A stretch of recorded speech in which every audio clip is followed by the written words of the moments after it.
bon midi gang, j'espère que vous allez bien. Alors j'ai décidé de faire un petit live spontané ce midi, sans trop de structure, mais surtout pour vous parler d'un sujet particulier. Est-ce que vous gérez des fois de temps en temps vos loisirs comme votre médicament? Pourquoi j'amène ce sujet-là aujourd'hui? C'est que présentement, on est à la période critique où est-ce que de temps en temps la dépression saisonnière peut embarquer. On est dans la période où il commence à faire un petit peu plus froid. On est plus dans le modèle cocooning, si on veut. Donc, c'est très tentant de rester, surtout le soir, à la maison, sur le divan, à écouter des émissions, à faire autre chose, si on a du travail et tout ça. Et j'avais envie qu'on aborde rapidement le sujet parce que au niveau de notre santé, si on crash un petit peu puis qu'on laisse aller tout ça, ben ça peut avoir un impact immense sur le moyen long terme. Et surtout à travers la période qu'on vit, c'est pas le moment nécessairement de laisser aller tout ça. Donc j'avais juste envie qu'on aborde rapidement à quel point, quelle priorité vous donnez à votre loisir dans votre quotidien. À quel point vous dites, moi j'ai la danse de cédulé le lundi soir, il n'y a rien qui va me faire déroger de ça à moins d'une urgence capitale. À quel point c'est votre priorité numéro 1, 2, 3 ou 8, 10 sur votre liste. Parce qu'il y en a plusieurs cette semaine qui me témoignaient « Ah, j'ai eu de la misère à venir, il a fallu que je me botte le derrière. » Qu'est-ce qui fait que je peux me botter le derrière? C'est quoi les trucs qui peuvent m'amener là-dessus? Parce que normalement, quand j'y vais, j'arrive toujours à être heureux d'être allée. Je ne sais pas si vous autres, c'est ce qui vous arrive, mais lorsque j'ai besoin de sortir de chez nous, il faut que je me botte le derrière. Un coup que c'est fait, un coup rendu là-bas, ça va bien. Mais qu'est-ce qui fait que je peux me botter le derrière avant d'y aller? Première chose, c'est lorsque vous arrivez à un cours. Puis là, je vais prendre mes cours de danse, mais ça peut s'appliquer dans toutes les sphères, là, tous les loisirs possibles, les activités que vous avez à faire, outre la danse country. Mais évidemment, j'ai une majorité d'élèves ici. Donc, premièrement, quand j'arrive à me botter le derrière puis à y aller, avant la fin du cours, je devrais prendre le temps de ressentir à quel point je suis heureux d'être ici. Je suis la sensation qui se produit à l'intérieur de mon corps à la fin du cours.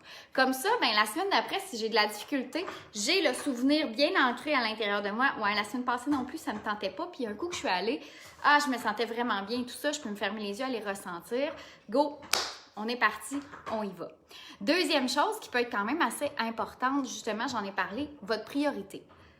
À quel point vous priorisez la danse à travers votre quotidien, à quel point ça fait partie de votre routine et à quel point vous en faites un besoin et un devoir un petit peu pour créer ce petit moment-là de plaisir. Ouais, Katia me dit, moi, c'est le bien après. C'est exactement ça. Ça, c'est le truc numéro 1.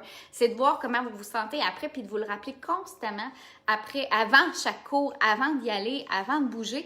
Puis même si vous le filez pas, dire, je vais aller rechercher un petit quelque chose. Évidemment, il y a aussi les gens avec qui on y va. Certaines fois, ça peut être la motivation, puis d'autres fois, la démotivation. Donc, l'importance de choisir les gens qu'on côtoie lors de ces genres d'activités-là. Donc, si vous avez décidé, exemple, de faire ça à 2, idéalement, il faut choisir une personne qui est aussi motivée que nous. Parce que si j'ai tendance à la tirer tout le temps de la patte, ça se pourrait, au bout de la ligne, que c'est elle qui réussisse à me tirer de la patte sur mon divan. Donc ça, c'est vraiment d'une importance capitale. Mais je voulais juste vous faire rendre compte que des fois, de me garder des petites activités comme ça peut me tenir loin du médecin, ça peut me tenir loin au niveau de ma santé. Puis je faisais le pont entre le fait que si vous manquez de médicaments, si vous prenez une médication sur base quotidienne, puis que vous en manquez, vous allez courir à la pharmacie pour aller chercher votre dose. Donc pourquoi ça ne devient pas aussi intuitif pour nous de courir à notre activité qui est, ceci étant dit, hebdomadaire? C'est même pas une dose quotidienne. Est-ce que ce serait plus facile au quotidien? C'est la même chose pour l'entraînement, hein? Et que ça ne me tente pas. Mais est-ce qu'il y a des outils qui existent? Donc, comme je vous ai mentionné, vous rappelez le cours d'avant, comment vous vous êtes senti après. Deuxième chose, les gens que je côtoie, trouver une personne qui me motive dans le groupe, que, je me rappelle, oui, je vais la voir à soir, je vais le voir à soir. Un gars qui est cute dans le cours, oui, ça va me permettre de le voir à soir. Ça, c'est motivant. C'est un pas pire temps, me semble. Donc, juste ça, les relations vont vraiment vous aider. Troisième chose, est-ce qu'il n'y a pas un moyen que je peux me donner un petit boost? Exemple, je vais vous donner un exemple très, très concret. Moi, quand je m'entraîne le matin, normalement, j'ai pas tant besoin de motivation, ça va quand même bien. Puis à cette période-ci, eh boy, me tirer du lit, c'est pas nécessairement facile. Ben, qu'est-ce que je suis allée me chercher? J'ai vu qu'il existait un produit naturel que je peux prendre dans mon eau avant pour donner un gros boost d'énergie. Donc, est-ce que ça, c'est une alternative de prendre un supplément qui va m'aider justement juste avant à me redonner de l'énergie? Et là, je veux en venir au point de l'alimentation. Si j'ai mangé de la junk dans toute ma journée ou si j'ai pas soupé, que j'ai pratiquement pas pris de dîner, est-ce que ça se peut que rendu à 6 heures, ma motivation soit tout? Est-ce que de me planifier une collation, hein, aussi basique que c'est, me planifier un petit lunch dans l'auto juste avant mes cours ou pendant ou whatever, ça peut être une des alternatives qui va m'aider à me redonner un hop la vie. Donc ça, c'est une zone à pas oublier. Les 3 éléments essentiels, comment on gagne, là? L'alimentation, le sommeil et l'activité physique. Donc, on fait partie des 3, mais donnez-vous les 2 autres aussi. C'est une chaîne, hein? C'est la poule ou l'œuf qui est venu en premier. Si je dors pas, est-ce que j'ai envie de faire de l'activité physique? Si je fais pas d'activité, est-ce que j'ai faim nécessairement? Si j'ai pas bougé, j'ai pas d'énergie? Pas nécessairement. Si je mange vraiment beaucoup trop, même affaire, est-ce que j'ai le goût de bouger après? Est-ce que je vais bien dormir nécessairement? Pas. Fait que chaque élément a un impact positif. Donc, si je me donne le petit coup de pouce sur un des 3, ça va m'aider pour le reste. Si j'ai de la misère à dormir, c'est sûr que je ne suis pas très motivée après à aller à la danse et ci et ça. Par contre, est-ce que ça peut être l'élément qui me vide la tête complètement pour après ça avoir un sommeil profond? Ça, c'est une grosse motivation. Et encore une fois, autre petit point important, le choix de votre activité. Si vous, là, exemple, on va prendre l'exemple encore une fois de la danse country. Si la danse country, là, vous arrivez là et vous dites, hey, là, apprendre au ralenti, pour moi, c'est trop difficile, rendu à 6h30, 7h, 8h, hey, là, je suis de même. Ben peut-être qu'il existe d'autres choses, comme nous, on a instauré, par exemple, le cardio country maintenant. Je peux vous jurer que ça, là, c'est efficace, c'est un pas pire temps pour la personne que le cerveau arrête jamais. On roule là, pendant 50 minutes, on arrête zéro, on apprend 4 danses dans le même cours et il n'y a pas non-stop, on n'arrête juste pas. Donc, ça permet vraiment au cerveau de décrocher, c'est une autre forme d'activité. Est-ce que c'est fait pour tout le monde? Non. Non, mais l'importance de choisir votre activité, c'est aussi hyper pertinent. Donc, ça veut dire que peut-être pour toi, la danse country, c'est pas ça, le cardio country non plus, mais est-ce que le yoga, ce serait ça? Est-ce que la course, ce serait pour toi? Donc, commence par savoir, toi, t'as envie de quoi? T'as-tu besoin de déconnecter de ton cerveau? T'as besoin de bouger physiquement? C'est quoi le besoin primaire? Ça va t'aider à faire le choix. Donc, si on ramène à l'essentiel, les 4 points qu'on a sortis présentement, c'est de 1, me donner une source de motivation par rapport au cours de la semaine passée. Hey, je me sentais super bien, je vais y aller. La semaine passée, c'était comme ça, je vais me donner un coup de pied, ok, go, j'y vais. Les relations que j'entretiens lors de mes activités, mes loisirs, ça peut être une très grande motivation ou démotivation à prendre en ligne de compte. 3e chose, vérifier si un de mes 3 éléments sont manquants. Mon sommeil au niveau de l'alimentation, me donner un coup de pouce, un coup de pied dans le derrière. Si j'ai de la misère à m'en faire alimentairement, bien peut-être que c'est pas au McDo que je vais trouver la meilleure source de protéines, de légumes, de fibres et tout ça. Peut-être que je peux arrêter dans une épicerie premièrement, sinon si je passe près du avril, ou peut-être qu'il y a des gens autour de moi qui seraient bien heureux de m'amener une petite partie de leur collation si moi j'ai de la misère à me motiver. OK? Ça, c'est un point à regarder. Donc, regardez dans vos 3 éléments essentiels, est-ce qu'il y a quelque chose que lequel des éléments ferait en sorte de favoriser tout le reste? Ça, c'est assez pertinent à regarder. Parce que ça, c'est la même chose, j'aimerais ça vous demander. Au niveau de votre santé, là, est-ce que si je suis en santé, ça va m'aider à faire mes journées au complet ou si je fais mes journées au complet, ça va m'aider à être en santé? C'est questionnable. Au niveau de mes activités, c'est la même chose. Si je fais ma journée au complet, est-ce que ça devient une récompense de travailler, d'aller chercher ma fin de journée, mon activité? Ou est-ce que de faire mon activité, ça devient une récompense d'être hop la vie, puis après ça, faire ma journée?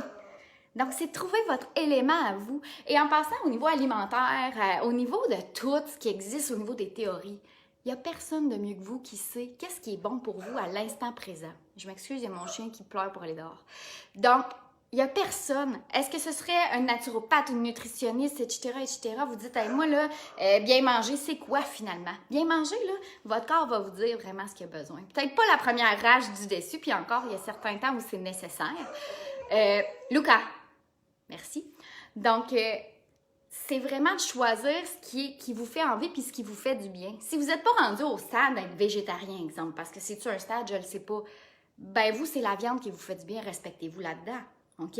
Donc, c'est pas d'instaurer des grandes théories à n'en finir, de vous mettre dans le bout une rigidité intense, c'est juste de trouver des petits éléments qui vont vous tenir loin d'avoir à aller chercher de la médication. Puis est-ce que c'est mauvais encore la médication? Je ne vous dis pas pour certaines personnes c'est nécessaire, mais si on voyait davantage nos loisirs, nos activités qui sont là pour être bénéfiques, comme notre dose de médication, comme s'il était obligatoire et qu'on y trouvait notre plaisir rendu là-bas. Si on commençait à faire ça comme si on allait chercher notre prescription à la pharmacie et qu'on était aussi assidu à les prendre parce qu'on sait que ça va nous aider à guérir. Est-ce que ça va guérir? Ça va prévenir? La question est là. Mais si vous faites votre bout, la vie va faire son chemin aussi. Donc, c'est à vous de vous choisir. Et l'élément en commun dans tout ce qu'on a parlé dans ce petit live-là, c'est le choix. Le choix qui vous revient, qui te revient à toi. Puis là, je vois Katia qui me dit, même si la poutine est bonne, hein, Marie? Oui, effectivement. Quand on mange de la poutine, c'est super. La rage de la poutine, elle fait du bien. Mais si je mange la poutine pendant une semaine, à tous les jours, puis que je reste assise sur mon divan, puis que je bouge pas, ça se pourrait que je me sente ankylosée, puis que j'ai encore moins le goût d'aller faire de l'activité. Donc, entourez-vous de gens qui vous motivent de ce côté-là. Allez chercher la sensation bénéfique après chaque fois que vous faites ces activités-là. Regardez ce qui vous fait du bien, si c'est de vous donner une collation avant d'y aller, si c'est de vous donner un petit boost, si vous avez besoin de produits naturels pendant cette période-ci de l'année, choisissez ce qui est bon pour vous, ce qui fait du sens. Hein? Pour votre portefeuille aussi, parce que oui, c'est un point quand même assez important. Donc sur ça, j'avais juste envie qu'on aborde ce petit sujet-là. Parce que c'est les semaines, là on arrive à la 5e semaine, nous, de notre session été-automne, puis c'est toujours les semaines les plus difficiles où est-ce que là je vois qu'il y a un taux d'absence. Puis je pourrais m'en foutre, là, je veux dire, les gens ont déjà payé. C'est pas le point de payer ou pas. Tu sais, je pourrais juste faire comme, ben ils ont déjà payé, ils viennent pas, c'est juste plus payant pour moi. Non, mon but c'est pas ça. Parce que ce que je viens chercher et mon but en enseignant la danse, c'est aussi que vous preniez le temps de reconnaître à quel point vous avez une grande valeur et l'importance de votre personne ici et maintenant avec moi lors d'un cours. L'importance que vous vous donnez d'être ici et de bouger. Ça, pour moi, c'est le pourquoi. C'est mon pourquoi que je vous enseigne la danse et que je crée toutes ces activités-là et que je crée tous les changements qu'il y a à créer présentement. Et c'est pour ça que c'est important pour moi de vous ramener juste à vous questionner. La réponse, c'est vous qui la détenez, puis jamais je vais être dans le jugement à ce niveau-là. Mais je pense que la question, elle se pose, et de ne pas attendre non plus qu'il soit trop tard avant de se la poser. Sur ce, je vous souhaite une excellente journée. Puis si je peux vous faire un petit rappel, ce soir maintenant, jeudi, notre premier cours qui ouvrira le jeudi 18h30 à Sherbrooke, encore une fois. On a nos samedis matins qui sont toujours d'actualité.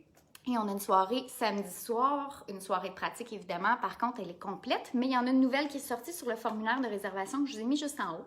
Si vous avez envie de réserver pour une ou l'autre de nos activités, sans problème. On est là. Les disponibilités qui nous restent, c'est les mardis soirs, cardio country, mardi soir pour les cours de danse, mercredi à Cookshire, jeudi aussi pour les cours de danse et le samedi matin sans problème. Et la prochaine soirée de pratique est le 31 octobre. Puis je vous reviens pour la suite. Vous êtes super généreux. Je vous ai fait un sondage à savoir qu'est-ce que vous préfériez, les vendredis, les samedis, une fois par semaine, aux 2 semaines, aux 3 semaines. C'est vous qui allez choisir où est-ce qu'on s'en va pour la suite parce que présentement, vous me faites des demandes. J'ai besoin de valider avec tout le monde que ça fait leur bonheur. Mais j'apprécie fois 1000 votre contribution et votre collaboration. Ça fait un énorme changement dans comment je dois vivre avec chaque journée, chaque changement et vous permettre de vous libérer un petit peu plus chaque jour de ce stress-là mental en vous voyant avec le sourire dans le visage à chaque soir. Très belle journée à tous.